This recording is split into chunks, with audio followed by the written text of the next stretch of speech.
War grips the lands of Northumbria. King Ayla, surrounded by the forces of Crusader and Jorvik, cries out for aid from anyone who will answer. The other Saxon kingdoms watch on as their Christian brother takes the brunt of the heathens alone.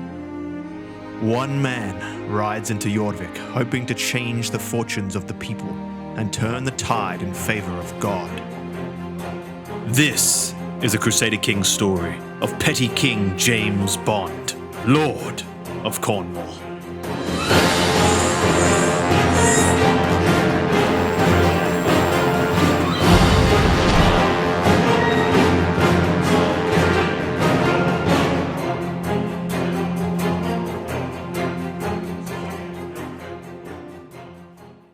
As James arrived into the city of Jorvik, he donned the Viking garb once more in order to keep his identity unknown.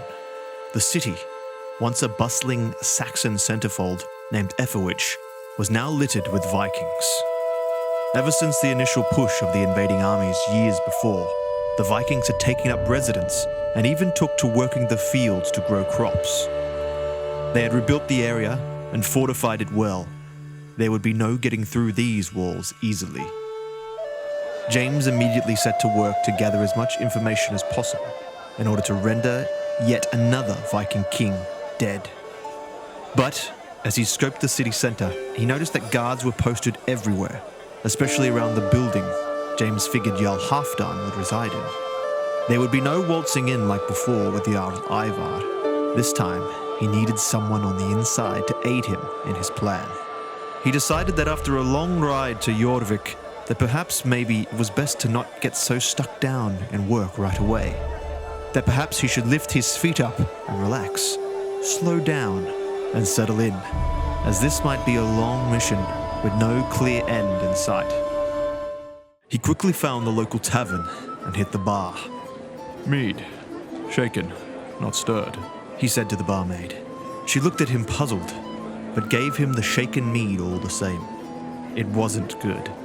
He found himself yearning for a nice Cornish wine back home with a girl opposite him, sharing laughs and a good time. But nobody said he couldn't have a good time here either. As he sat alone drinking, he noticed many quite fetching ladies who caught his eye, but none of them were here to drink. This place was full of too many hairy Danes, he thought to himself. James did notice, however, one woman, specifically, who wore much finer dress than many of the others surrounding her. Possibly a Viking woman of high status or birth, he noted. After a few hours taking in the surroundings, James found some quite adequate lodging and bunkered down for the evening.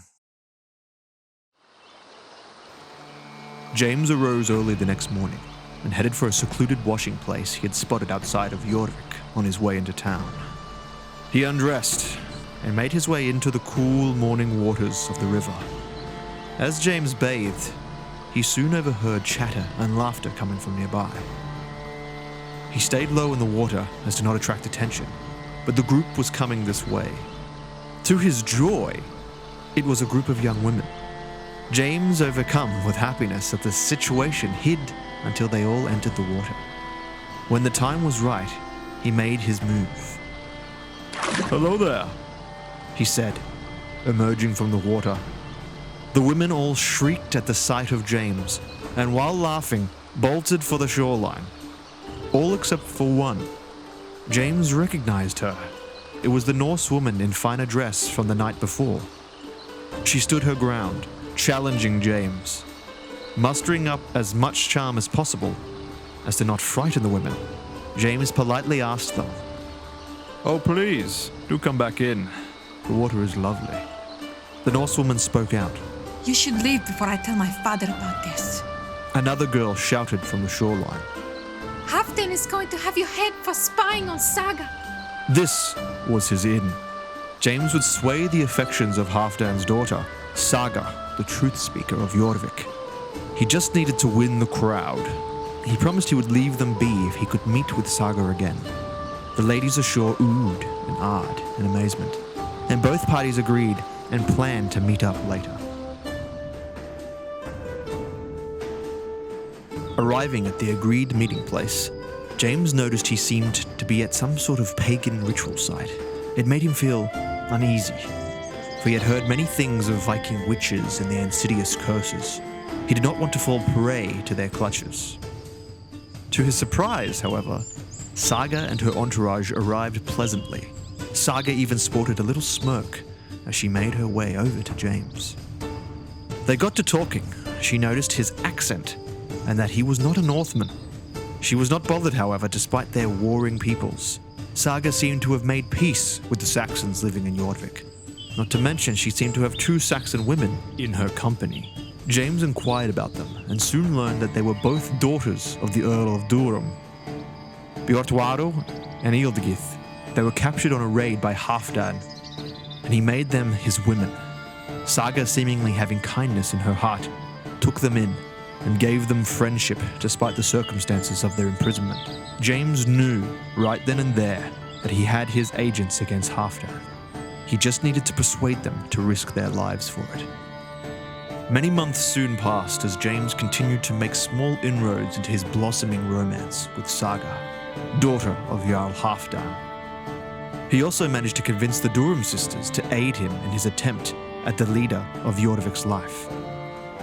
The only issue was that Halfdan was at war with King Ayla, and very infrequently at the city. This made it hard for James and the sisters to formulate a concise plan of attack.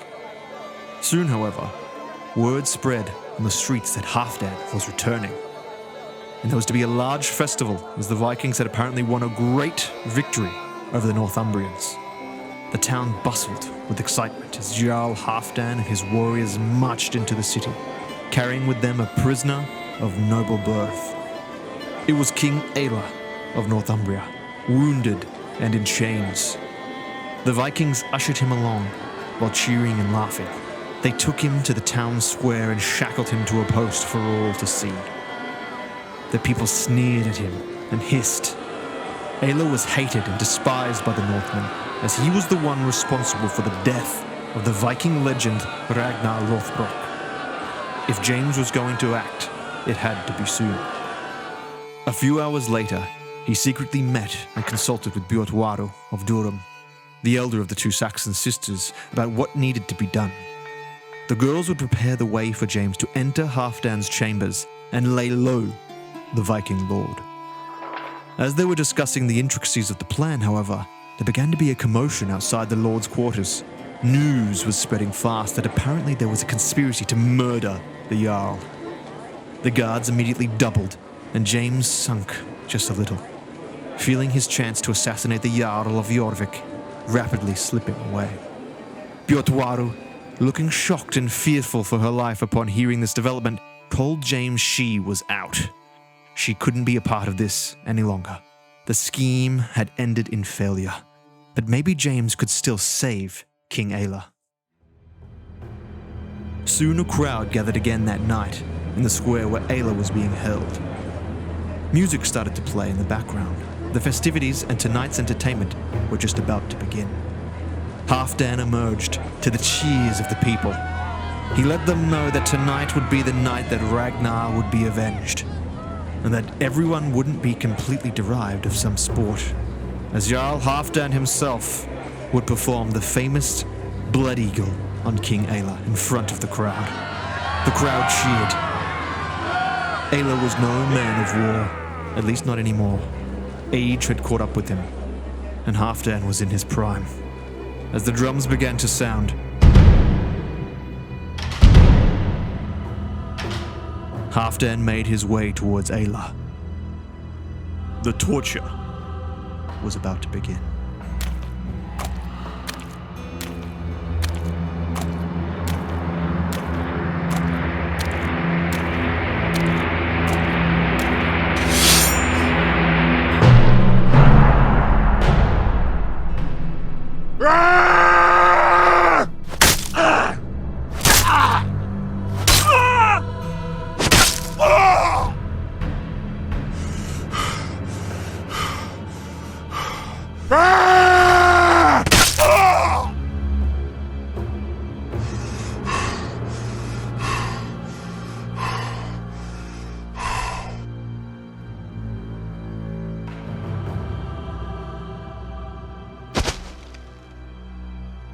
They will sing stories of this day.